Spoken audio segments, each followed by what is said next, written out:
71 करोड़ रुपए।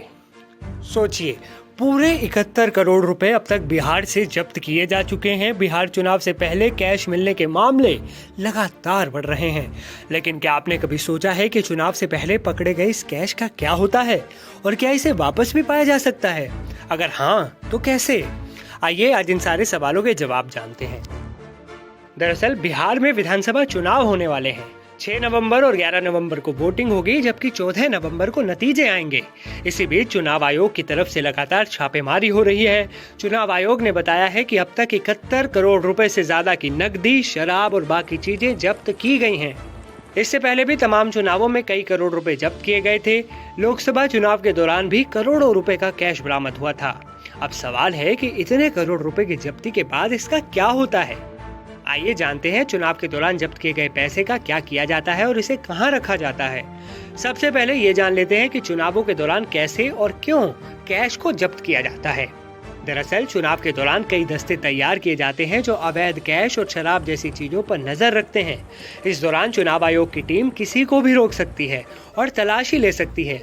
ऐसे में अगर किसी के पास से कैश बरामद होता है और वो मौके पर ही इसका सबूत नहीं दे पाता, तो इसे जब्त कर लिया जाता है। स्वतंत्र और निष्पक्ष चुनाव सुनिश्चित कराने के लिए आचार संहिता लागू होने और वोटिंग की तारीख तक ऐसी छापेमारी होती रहती है। भारतीय न्याय संहिता और लोक प्रतिनिधित्व अधिनियम 1951 के तहत चुनाव में कैश या शराब बांटना भ्रष्ट आचरण और अपराध है।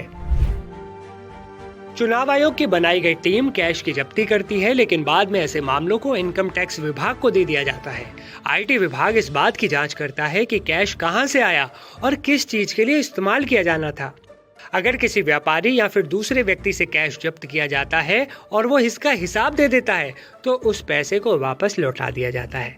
वहीं कुछ मामलों में जब हिसाब नहीं मिल पाता, तो टैक्स और जुर्माना काटकर बचा हुआ पैसा वापिस होता है।